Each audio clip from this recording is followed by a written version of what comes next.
नमस्कार दोस्तों, ये video editorial compilation for mains का पार्ट है। आप प्लेलिस्ट में जाके एडिटोरियल की वीडियोस पेपर वाइज और टॉपिक वाइज देख सकते हो।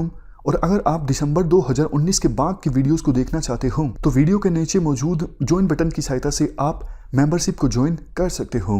चलिए डिस्कशन स्टार्ट करते हैं। आप जीएस पेपर 2 के इस टॉपिक से आर्टिकल को रिलेट कर सकते हो। ये आर्टिकल लिखा गया है SY कुरैशी के द्वारा। SY कुरैशी हमारे फॉर्मर चीफ इलेक्शन कमिश्नर हैं। पहले देखो हम एंटी डिफेक्शन लॉ के बेसिक्स जानते हैं, उसके बाद हम ये जानेंगे आज का आर्टिकल क्या कहता है।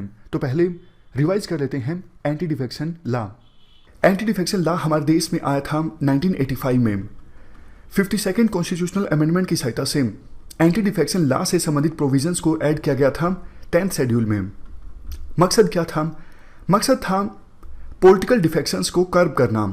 देखो 1985 से पहले एमपीज और एमएलएस की खरीद फरोख्त बहुत ज़्यादा हुआ करती थी, जिसे हॉर्स ट्रेडिंग के नाम से जाना जाता है। रूलिंग पार्टी में हमेशा यही डर रहता था कहीं रूलिंग पार्टी के जो एमएलएस हैं वो दूसरी पार्टी में ना चला जाए और अपोजिशन पार्टी जो है वो सरकार ना बना ले। पॉलिटिकल इंस्टेबिलिटी काफ़ी ज़्यादा हुआ करती थी। तो इन चीज़ों को कर्ब करने के लिए 1985 में ये कानून आया था एंटी डिफेक्शन लॉ। इस लॉ के अनुसार अगर देखो कोई एमपी, एमएलए या फिर एमएलसी अपनी पार्टी कमांड को फॉलो नहीं करता है, मान लीजिए किसी बिल पे वोटिंग होनी है और उस पॉलिटिकल पार्टी के द्वारा व्हिप जारी कर दी गई है, मतलब एक आदेश दे दिया गया है अपने मेंबर्स को, एमएलएस को या फिर एमपीज को कि आपको इस बिल के पक्ष में वोट देना है या फिर बिल के खिलाफ वोट देना है। अगर देखो कोई एमपी या एमएलए पॉलिटिकल पार्टी के कमांड के खिलाफ जाके काम करता है, व्हिप के खिलाफ जाके काम करता है, तो उस एमपी या एमएलए की मेंबरशिप जो है वो डिस्क्वालीफाई हो जाएगी।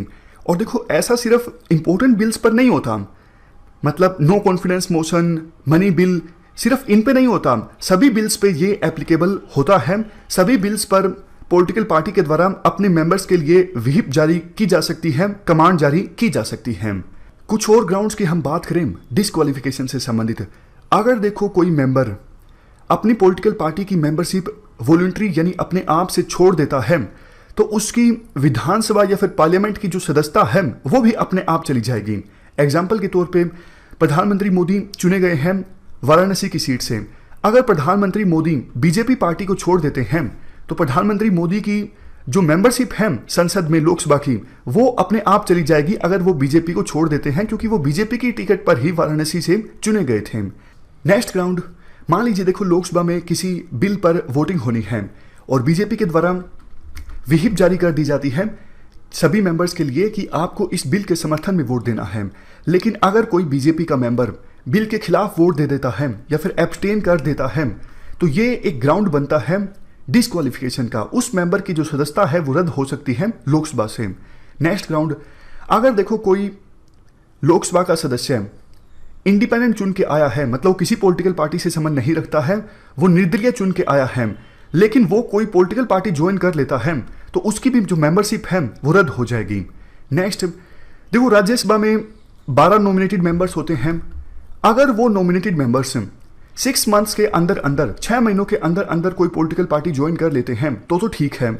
अदरवाइज उसके बाद अगर वो किसी पॉलिटिकल पार्टी को ज्वाइन करते हैं तो उनकी भी जो सदस्यता है वो रद्द हो जाएगी। ये भी एक ग्राउंड है डिस्क्वालिफिकेशन का। डिस्क्वालिफिकेशन संबंधित जो फैसला है वो देखो चेयरमैन या फिर हाउस के स्पीकर के द्वारा किया जाता है।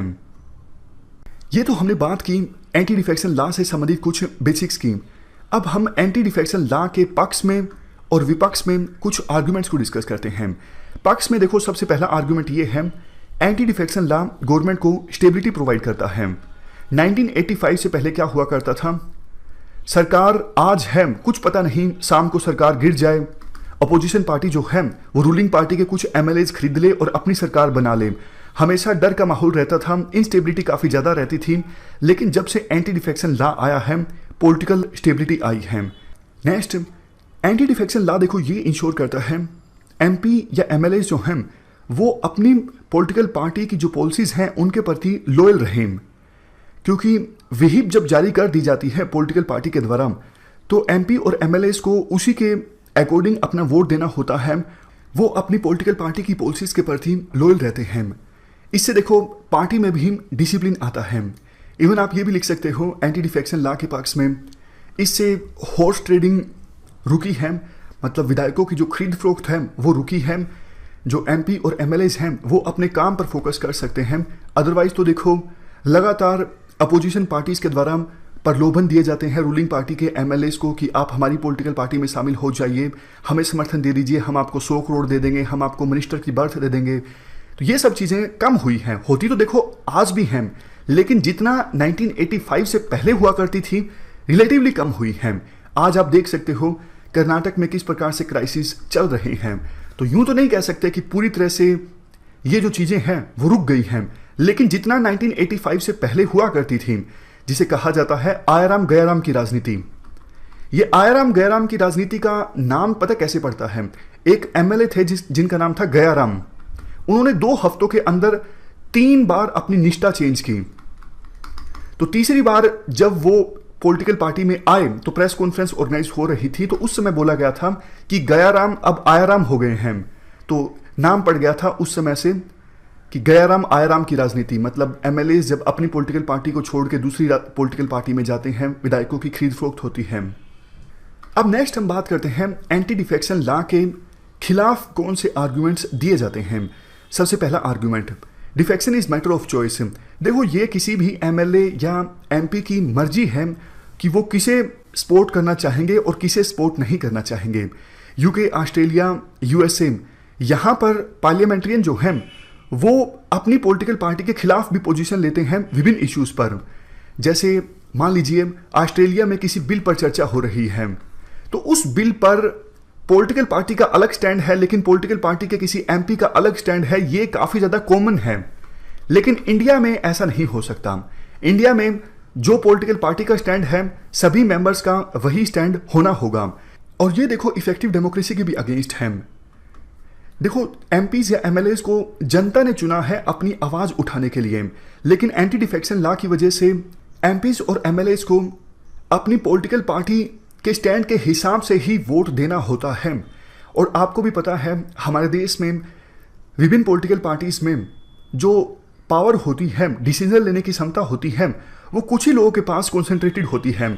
जैसे बीजेपी की बात करें तो प्रधानमंत्री मोदी, फिलहाल अमित शाह, कांग्रेस की बात करें तो गांधी परिवार, यही लोग डिसाइड करते हैं कौन सा बिल आएगा, कौन सा बिल नहीं आएगा। और जो बिल आता है सभी एमपीज और एमएलएज को उसी के हिसाब से अपना वोट देना होता है। तो सोच के देखिए, क्या ये चीज़ पार्लियामेंट्री डेमोक्रेसी के अगेंस्ट नहीं है? बिल्कुल है। ये चीज़ पार्लियामेंट्री डेमोक्रेसी के अगेंस्ट है, एमपीज और एमएलएज के फ्रीडम ऑफ चॉइस के राइट के भी अगेंस्ट है। और इससे भी ज़्यादा देखो, जैसा हमने डिस्कस किया, डिस्क्वालिफिकेशन संबंधी जो फैसला है वो चेयरमैन के द्वारा लिया जाता है या फिर स्पीकर के द्वारा किया जाता है। और स्पीकर और चेयरमैन बहुत बार उनका जो रोल होता है वो पक्षपाती होता है, वो अपनी पार्टी के हिसाब से ही एक्ट करते हैं। जैसे कर्नाटक में जो पॉलिटिकल क्राइसिस चल रहे हैं, इन पॉलिटिकल क्राइसिस में जो स्पीकर का रोल है वो संदेह के घेरे में है। और भी बहुत बार आपने देखा होगा, हमने एक आर्टिकल भी डिस्कस किया था, स्पीकर किस प्रकार से अपनी पावर्स का मिसयूज करते हैं। डिस्क्वालिफिकेशन संबंधी जो पिटीशंस हैं बहुत बार 3-4 साल तक पेंडिंग रहती हैं और इतने में अगले इलेक्शंस आ जाते हैं।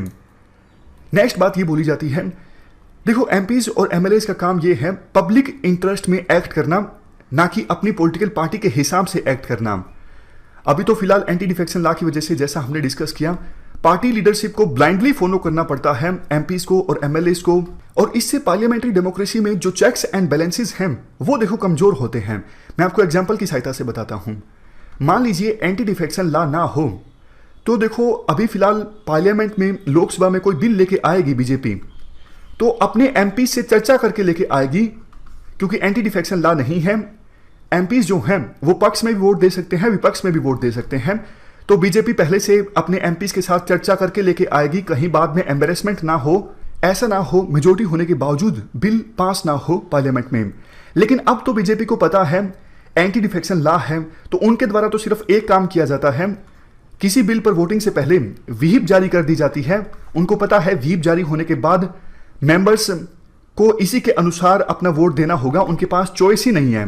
तो फिर क्यों बीजेपी पार्टी जो है वो चर्चा करेगी अपने एमपी से बिल को लाने से पहले? समझ गए? कहने का मतलब ये है एंटी डिफेक्शन लॉ ना हो तो कोई भी पार्टी ज़्यादा चर्चा करेगी, इंट्रा पार्टी डेमोक्रेसी है और ज़्यादा प्रमोट होगी, क्योंकि उनको पता है मेंबर्स का कोई भरोसा नहीं, वो किसी भी तरफ वोट दे सकते हैं, इसलिए वो ज़्यादा सजग रहेंगे उनकी राय लेने के लिए कोई भी बिल लाने से पहले। सबसे लास्ट आर्ग्यूमेंट देखो ये है, एंटी डिफेक्शन लॉ की वजह से एमपीज, एमएलएज और जनता के बीच में जो लिंक है वो कमजोर होता है। तो ये सारे आर्ग्यूमेंट्स हमने डिस्कस किए एंटी डिफेक्शन लॉ के अगेंस्ट। अब कुछ कमेटीज की रिपोर्ट्स के बारे में जान लेते हैं। दिनेश गोस्वामी कमेटी ने यह कहा था, स्पीकर के बजाय प्रेसिडेंट और गवर्नर के पास पावर होनी चाहिए डिस्क्वालीफाई करने की किसी एमपी या एमएलए को एंटी डिफेक्शन लॉ के अकॉर्डिंग, और गवर्नर और प्रेसिडेंट काम करें इलेक्शन कमीशन की एडवाइस से। अगर ऐसा होता है तो इफेक्टिव इंप्लीमेंटेशन होगा एंटी डिफेक्शन लॉ का और स्पीकर अपनी पावर्स का मिसयूज नहीं कर सकेंगे। लॉ कमीशन 170वीं रिपोर्ट 1999 में आई थी। इस रिपोर्ट में यह कहा गया था, अगर देखो पॉलिटिकल पार्टीज के बीच चुनाव से पहले अलायंस हो जाता है तो उस अलायंस को एक पॉलिटिकल पार्टी माना जाए एंटी डिफेक्शन लॉ के अकॉर्डिंग। नेक्स्ट, पॉलिटिकल पार्टीज को विहिप देखो सिर्फ इंपॉर्टेंट इश्यूज पर जारी करनी चाहिए। अगर देखो मनी बिल आया है कोई, या फिर नो कॉन्फिडेंस मोशन आया है, अगर सरकार उस टेस्ट में पास नहीं होती है तो सरकार गिर जाएगी। इन इंपॉर्टेंट इश्यूज पर तो विहिप जारी किया जाए, यानी अपने मेंबर्स को फोर्स किया जाए कि आप सरकार के पक्ष में ही वोट दोगे। लेकिन छोटे मोटे जो बिल आते हैं, इन बिल्स पर मौका देना चाहिए एमपीज को या एमएलएज को कि आप अपनी इच्छा के अनुसार वोट दे सकते हो, अपनी इच्छा के अनुसार डिबेट में पार्टिसिपेट कर सकते हो। अगर ऐसा होता है तो ट्रू डेमोक्रेसी हमारे देश में आएगी। एमपीज और एमएलएज हैं वो अपने हिसाब से अपना व्यू प्रकट करेंगे, जो उनको अच्छा लगता है वो, क्योंकि पॉलिटिकल पार्टी की जो राय है उन पर बाइंडिंग नहीं होगी। नेक्स्ट, इलेक्शन कमीशन ने भी यही कहा था, एंटी डिफेक्शन लॉ से संबंधित जो केसेस हैं उनका फैसला प्रेसिडेंट और गवर्नर के द्वारा करना चाहिए इलेक्शन कमीशन की एडवाइस से, और इलेक्शन कमीशन की जो एडवाइस है बाइंडिंग होनी चाहिए प्रेसिडेंट पर और गवर्नर पर। डिफेक्शन से संबंधित केसेस में स्पीकर को इन मामलों में फैसला नहीं देना चाहिए, क्योंकि स्पीकर जो है आमतौर पर पक्षपाती फैसला देते हैं। इस प्रकार से हमने एंटी डिफेक्शन लॉ को रिवाइज किया। अब हम आज का आर्टिकल डिस्कस करते हैं। देखो, जब कर्नाटक में असेंबली इलेक्शंस कंडक्ट हुए थे तो रिजल्ट इस प्रकार से रहा था, बीजेपी को 104 सीट्स प्राप्त हुई थी, कांग्रेस को 78, जनता दल सेकुलर को 38। कांग्रेस और जेडीएस ने मिलकर सरकार बनाई थी और बीजेपी बहुमत के आंकड़े से 9 सीट्स दूर रह गई थी। अब देखो, अगर कांग्रेस के 2/3 से कम विधायक कांग्रेस को छोड़ देते तो मतलब उन पर एंटी डिफेक्शन लॉ लागू होता, और इवन जेडीएस के भी 38 में से 2/3 से कम विधायक अगर जेडीएस को छोड़ते तो उन पे एंटी डिफेक्शन लॉ लागू होता। तो एक नई तरकीब निकाली बीजेपी ने सरकार बनाने के लिए। कांग्रेस और जेडीएस के 17 एमएलएज ने अपनी सीट छोड़ दी, मतलब उन्होंने इस्तीफा सौंप दिया स्पीकर को, ताकि उन सीटों पर फिर से इलेक्शंस कंडक्ट हों और वो सीटें बीजेपी जीते, और बीजेपी जो 9 सीट दूर रह गई हैं वो अपनी सरकार बना सके। तो इनडायरेक्टली देखो, एंटी डिफेक्शन लॉ को अवॉइड करने के लिए ये तरकीब अपनाई गई बीजेपी के द्वारा। तो मामला पहुंचा स्पीकर के पास जब कांग्रेस और जेडीएस के 17 विधायकों ने अपना इस्तीफा सौंपा कर्नाटक असेंबली के स्पीकर को। स्पीकर ने उन विधायकों का, रिबल एमएलएज जिन्होंने अपना इस्तीफा सौंपा, उनका इस्तीफा एक्सेप्ट करने से इनकार कर दिया। स्पीकर ने उन 17 एमएलएज को डिस्क्वालीफाई कर दिया और यह भी कंडीशन लगा दी, आपको जो डिस्क्वालीफाई किया गया है और डिस्क्वालिफिकेशन के बाद आपकी जो सीट खाली हुई है, आप फिर से इलेक्शन नहीं लड़ सकते। वैसे देखो, लेजिस्लेशन जो है वो प्रिजाइडिंग ऑफिसर यानी स्पीकर को पावर देता है कि वो डिफेक्शन की कंप्लेंट पर फैसला ले सकते हैं बिना कोई टाइम कंस्ट्रेंट के, मतलब उनकी मर्जी है कितने भी समय में वो डिफेक्शन से संबंधित पिटीशन पर फैसला ले सकते हैं। और ओरिजिनली देखो, कानून ये था कि स्पीकर ने जो फैसला लिया वही अंतिम होगा, लेकिन सुप्रीम कोर्ट की एक जजमेंट है कि होतो होलोहान वर्सेस जाइस्लू एंड अदर्स 1992, इस जजमेंट में सुप्रीम कोर्ट ने यह कहा था एंटी डिफेक्शन लॉ की पिटीशन पर जब स्पीकर फैसला देते हैं तो मतलब वो ट्रिब्यूनल की तरह काम करते हैं और उनके डिसीजन को सुप्रीम कोर्ट के द्वारा रिव्यू किया जा सकता है। मतलब 1992 से पहले स्पीकर का जो फैसला था वो अंतिम हुआ करता था, सुप्रीम कोर्ट भी उस फैसले को नहीं बदल सकती थी। लेकिन 1992 की इस जजमेंट के बाद सुप्रीम कोर्ट ने यह कहा स्पीकर का फैसला अंतिम नहीं होगा, स्पीकर के फैसले को जुडिशली रिव्यू किया जा सकेगा हमारे द्वारा। तो स्पीकर ने जो कुछ किया कर्नाटक असेंबली में, मतलब उन्होंने 17 रिबल एमएलएस को डिस्क्वालीफाई किया और ये कहा कि आप फिर से आपकी जो सीट खाली हुई है उस इलेक्शन को नहीं लड़ सकोगे। ये मामला पहुंचा सुप्रीम कोर्ट में और सुप्रीम कोर्ट ने अपना जजमेंट दिया Shrimant Bala Saheb Patel and others versus speaker Karnataka legislative assembly and others case में। इस जजमेंट में सुप्रीम कोर्ट ने यह कहा स्पीकर ने 17 रिबल एमएलएस को जो डिस्क्वालीफाई किया है वो तो ठीक है, लेकिन जो कंडीशन लगाई है कि वो फिर से इलेक्शन नहीं लड़ सकेंगे, अभी जो फिर से बाई इलेक्शन होगा डिस्क्वालिफिकेशन की वजह से, ये कंडीशन गलत है। यानी सुप्रीम कोर्ट ने 17 रिबल एमएलएस को छूट दे दी कि आपके डिस्क्वालिफिकेशन से जो सीट खाली हुई है आप फिर से इलेक्शन लड़ सकोगे।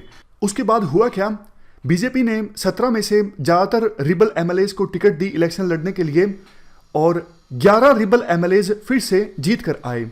मतलब देखो ये भी काफ़ी दुखद बात है, जनता भी कुछ खास ध्यान नहीं देती। उन 11 रिबल एमएलएस ने अपनी पार्टी चेंज दी थी लेकिन फिर भी वो रिबल एमएलएस फिर से जीत कर आए। मतलब उन एमएलएस को पनिश नहीं करती है जो अपनी पार्टी बदल लेते हैं।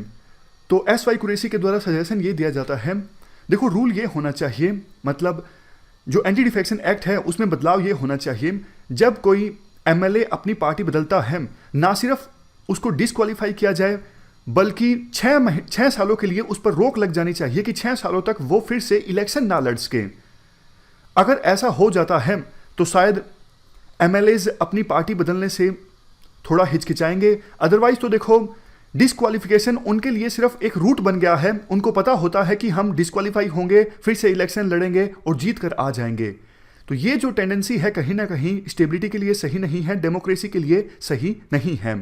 वैसे देखो कुछ एक्सपर्ट्स ये भी बोलते हैं इवन बहुत सारे एमएलएस तो ऐसे हो सकते हैं जो भारी भरकम पैसा लेकर इवन ये भी एक्सेप्ट कर लेंगे कि ठीक है हम आपकी पार्टी को ज्वाइन कर लेंगे, डिस्क्वालीफाई हो जाएंगे और 6 महीने तक घर बैठ जाएंगे और बदले में भारी भरकम पैसा ले लेंगे। लेकिन देखो ये टेंडेंसी रिलेटिवली कम देखने को मिलेगी। तो इस प्रकार से सजेशन देते हैं एस वाई कुरैशी, ये बदलाव होना चाहिए, otherwise anti defection law further मजाक बन के रह जाएगा। जो कुछ कर्नाटक में हुआ फ्यूचर में वो दूसरे राज्यों में भी हो सकता है, जैसे मध्य प्रदेश में अभी बीजेपी उसी सिचुएशन में है जैसे कर्नाटक में है। इस डिस्कशन में फिलहाल इतना ही है। Thank you very much for discussion.